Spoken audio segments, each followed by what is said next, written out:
Fala, trilheiros e trilheiras, tudo bem com vocês? Meu nome é Jorge, eu tenho alguns cursos gravados aqui no Trilhante e nessa revisão para a OAB a gente vai abordar os principais crimes da parte especial que podem aparecer na sua prova. Nessa primeira aula, a gente vai começar uma breve introdução sobre os crimes contra a vida. Vamos juntos? Para começar, qual que é o fundamento constitucional para o direito à vida? Ele está previsto no artigo 5º, o caput da Constituição Federal, que tem a seguinte redação: todos são iguais perante a lei, sem distinção de qualquer natureza, garantindo-se aos brasileiros e aos estrangeiros residentes no país a inviolabilidade do direito à vida. Perfeito? Mas daí a inviolabilidade, o que isso significa? O Canotilho, o doutrinador, ele tem algumas teorias sobre o direito à vida. Para começar, ele entende que o direito à vida é um direito fundamental em duplo sentido. Por quê? Porque o direito à vida teria o sentido formal e o sentido material. O sentido formal da proteção ao direito à vida entende que esse direito à vida ele é assegurado formalmente por uma norma constitucional. Então, para o Canotilho, o direito à vida ele tem que estar previsto na Carta Magna de cada país. Esse é o sentido formal desse direito. Já no sentido material, entende-se que o direito à vida ele se trata de um típico direito fundamental, sendo indispensável para os indivíduos e, por sua importância, deve ser tratada pelas respectivas constituições. Porque se as pessoas podem gozar dos outros direitos constitucionais, é porque elas estão vivas, certo? Você só pode ter liberdade, só pode ter patrimônio, só pode ter o direito de locomoção caso você esteja vivo. Então, por isso que o direito à vida ele é formalmente e materialmente um direito constitucional, um direito fundamental dos indivíduos. Perfeito? Só que aí, esse direito à vida, que é tão importante, que tem esse sentido formal e material na Constituição, ele pode ser limitado ou ele é um direito absoluto? O STF, ele, seguindo a teoria do Robert Alexy, ele adota o termo possibilidade lógica de restrição a direitos fundamentais. Né? Lembra das regras do Alexy? Que se você tem uma regra e há uma regra em sentido contrário, uma tem que ser eliminada e a outra prevalece.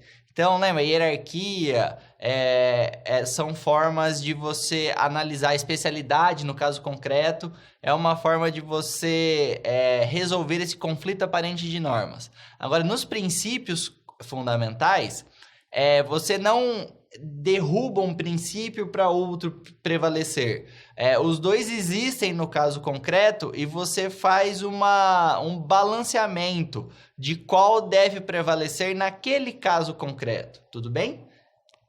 E aí, o STF, adotando essa possibilidade lógica de restrição a direitos fundamentais, ele entende como legítimas as limitações ao direito à vida previstas tanto na Constituição Federal quanto na legislação esparsa. Quer um exemplo? Caso haja interesse do Estado, pode haver limitação ao direito à vida das pessoas, porque é prevista a pena de morte em caso de guerra declarada. Isso está na Constituição Federal e no Código Penal Militar. E aí, caso haja o interesse de outro ser humano, pode haver sim restrição ao direito à vida. Como exemplo, a gente tem a legítima defesa. Não é porque o direito à vida é tão importante que se alguém tenta me matar, eu tenho que rezar para não acontecer nada comigo. Não, o direito me dá a possibilidade de se defender e eu posso inclusive matar o meu agressor caso fique configurada uma situação de legítima defesa. Um outro exemplo é as hipóteses de aborto legal. Você pode matar um nascituro, um feto, caso haja risco para a mãe. Perfeito? E aí, qual é a competência para o julgamento dos crimes contra a vida? A gente tem, na Constituição Federal, que é reconhecida a instituição do júri, com organização que lidera a lei, assegurados as seguintes características. Quais são as características do júri?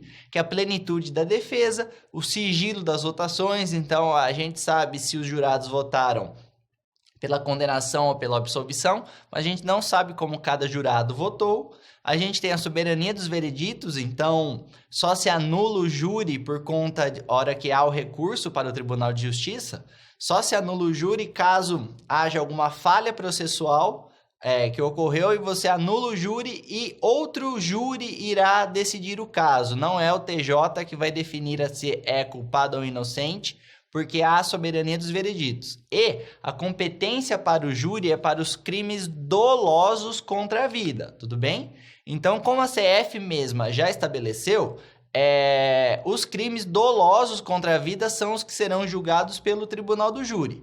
Tanto que os crimes contra a vida culposos, o exemplo, homicídio culposo, fica excluído da competência do júri, perfeito? São só os crimes dolosos contra a vida. E vocês podem estar se perguntando, tá, os crimes dolosos contra a vida estão previstos na Constituição como competência do tribunal do júri. A legislação ordinária pode criar novas hipóteses de competência? Pode sim. Lembrando que o júri é um benefício para os acusados, que deixarão de ser julgados pelo Estado e sim pelos seus semelhantes no plenário do júri, perfeito? E aí, a Constituição estabelece a competência mínima para o tribunal do júri. Então, no momento que o CPP regula o tema do júri, o mínimo de crimes que devem estar estabelecidos ali na competência do júri serão os crimes dolosos contra a vida. Agora, caso o legislador, no momento da redação do CPP, quiser incluir novos crimes, não há problema algum, perfeito? E aí, a ação penal nos crimes contra a vida. Os crimes contra a vida eles são processados mediante ação penal pública incondicionada, né? Não teria nem dúvida por conta da gravidade desses crimes previstos. E quais são esses crimes contra a vida? São homicídio, instigação ao suicídio, infanticídio e aborto, que serão os temas das nossas próximas aulas. Tudo bem? Bons estudos, um abraço, tchau, tchau!